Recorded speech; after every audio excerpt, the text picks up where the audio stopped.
지난 13일은 1992년 시작된 한국정신대문제대책협의회 정대협의 일본군 성노예제 문제 해결을 위한 정기 수요 시위가 1,300회를 맞는 날이었습니다. 지난 25년여 동안 과연 일본군 위안부 문제 해결은 어느 정도나 진척이 됐을까요? 이제 위안부 할머니는 불과 35명밖에 남지 않았고요. 심지어 지난 2015년에는 한일 위안부 합의까지 있었습니다. 조금씩 국제사회의 인식이 변화되고 있다고는 하지만 정작 이 문제 해결 열쇠를 쥐고 있는 일본은 꿈쩍도 하고 있지 않습니다. 문재인 정부 들어서도 한일 합의 재협상에 대한 논의는 아직도 지지부진한 상황인데요. 그래서 오늘은 수요 집회 1300일을 맞아 이 문제에 대한 국제사회 인식 수준은 어디까지 왔는지 외신을 통해 알아보겠습니다. 오늘 외신 브리핑도 김대비 기자 연결돼 있습니다. 안녕하세요. 네, 안녕하세요. 네, 오늘은 말씀하신 것처럼 지난 7일자 알자지라가 보도한 위안부 관련 기사를 중심으로 위안부 문제에 대해 자세히 다뤄보겠습니다.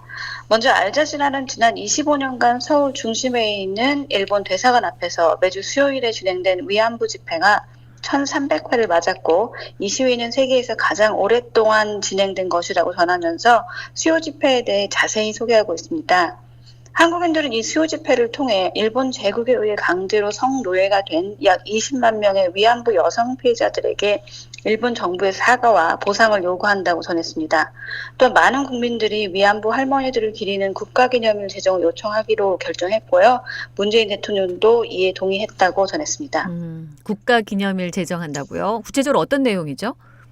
네, 1991년 8월 14일은 위안부 강제동원 피해자인 고 김학순 할머니가 기자회견을 통해서 위안부 강제동원의 실상을 전 세계에 알린 날인데요. 네. 이를 기념하기 위해서 2013년부터 시민단체들은 8월 14일을 위안부 기림일로 정하고 기념 행사를 하고 있습니다. 한국 정부가 올해 발표한 국정운영 5개년 계획을 보면 위안부 피해자 기림일을 국가기념일로 2018년에 제정할 예정이며 이에 일본 정부는 공식적으로 항의를 했다고 합니다. 일본이야 당연히 항의하겠지만 문재인 대통령이 동의했다는 걸 보니까 내년에 실현되는 건 그렇게 어렵지 않아 보이네요. 예, 알자지라에서도 여기에 대해 청와대 대변인과 국회 대변인에게 문의를 했는데요. 답변은 얻지 못했다고 합니다. 그러나 내년에 제정할 계획이라는 국가계획서를 보면 저도 기념일 제정에 대해서는 긍정적인 생각이 듭니다. 예. 계속해서 알자지라 보도 내용 더 살펴볼까요? 네, 알자지라는 2015년 한일 위안부 협정에 대해서도 언급을 했는데요. 아베 총리가 박근혜 정부에 지원금을 출연하고 일본인들은 이 문제가 최종적, 불가역적으로 해결될 것이라고 생각했는데 이 사안이 한국 사회에 얼마나 깊게 뿌리내려져 있는지를 일본인들은 오판을 했다고 지적했습니다.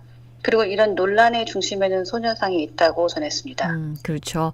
협상 내용에 포함된 걸로 알려진 소녀상 철거 문제로 한동안 국민들이 분노하지 않았습니까?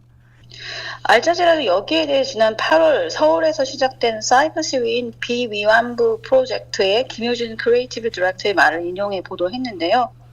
김효진 디렉터는 소녀상은 결백함을 상징하고 이는 일본이 잊어버리고 싶어하는 것을 계속적으로 상기시키므로 그들의 심기를 건드린다. 일본은 이 문제를 돈으로 해결하려고 했지만 우리가 원하는 것은 돈이 아니다라고 말했습니다. 비위안부 프로젝트요? 말이 굉장히 좀 생소한데 어떤 프로젝트인지 소개해 주시겠어요? 네, 정식 명칭은 영어로 Uncomfort Woman Project입니다. 저희가 이걸 한글로 옮기다 보니 우선 비위안부 프로젝트라고 번역을 했는데요. 일본이 성노예 피해 여성들을 위안부, comfort woman이라는 약화된 표현으로 부르는 것에 불편함을 느껴 uncomfort이라는 표현을 써 uncomfort woman project라는 이름을 붙였다고 소개하고 있습니다. 이 프로젝트는 소녀상으로 알려진 청동으로 만든 동상 위에 젊은 한국인들이 디지털 방식으로 자신의 얼굴을 합성한 사진을 인스타그램이나 페이스북 등에 올리면서 시작됐다고 하는데요.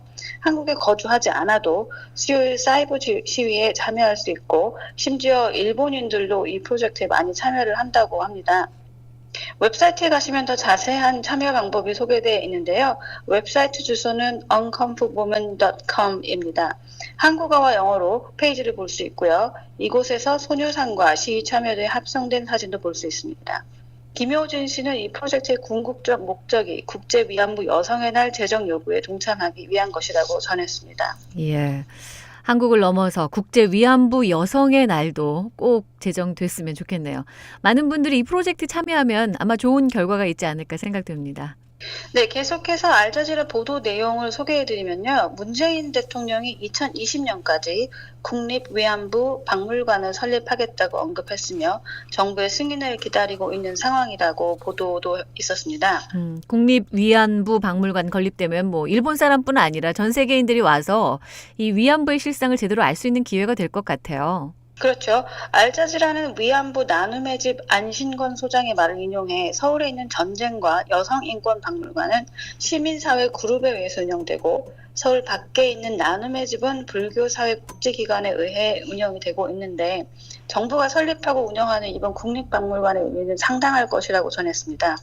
알자지라가 이번에 위안부 관련해서 상당히 자세히 여러 분야를 다뤘네요. 자, 이번에는 위안부 영화에 대한 외신 보도들도 있다고 하던데 소개해 주시죠. 네, 중국이 만든 위안부 영화 22가 지난주부터 미국에서 상영되고 있습니다. 외신들도 이를 보도했는데요. 먼저 보스턴 헤럴드는 32,000명 이상이 이 영화 제작을 위해 크라우드 펀딩에 참여했고 영화는 2015년 제작을 시작해서 최근에 완성되었는데 당시 생존하셨던 22명의 위안부 중 일부는 사망했다고 보도했습니다. 영화 제목이 22인데 생존해 있는 그 중국인 위안부 할머니 숫자였군요. 네, 그렇습니다. 그리고 보스턴 헤럴드는 지금 8, 90대인 할머니들은 카메라 앞에서 자신들의 청소년기에 받은 취급에 대해 증언을 거부하기도 했지만 할머니들이 흘린 눈물은 70년대에 발생한 일들이 마치 어제 일어난 것처럼 만든다고 전했습니다. 워싱턴 포스트에서는 이 다큐멘터리 주제가 매우 충격적이라면서 2차 세계대전 당시 일본군에 의해 위안부 여성들이 강간, 고문, 감금 등을 겪었다고 전했습니다. 또한 일본에 의해 점령당한 중국에 약 20만 명의 성노예 여성이 있었는데 대부분은 중국인이고 한국인과 일본인도 포함되어 있다고 보도했습니다. LA 타임스도 보도했고요. 이 다큐는 중국에 있는 여성의 초점을 맞추면서 22명의 이름과 얼굴을 모두 공개했고요. 강간의 규모는 엄청나다고 보도했습니다. 이 여성들은 자신들의 비슷한 경험을 나누었다고 전하기도 했습니다. 이 영화가 한중 합작으로 제작됐다고 해서 많은 기대를 했는데 이게 정작 한국에서는 배급사가 나타나지 않아서 개봉을 못했고 현재 그 중국에서는 예상 밖의 큰 흥행을 하고 있다고 하죠. 뭐 다행인 거는 정권이 바뀌면서 한국에서도 곧 개봉할 예정이라고 하던데 사실 영화를 통해서 전달하는 메시지의 힘이 상당히 강하거든요.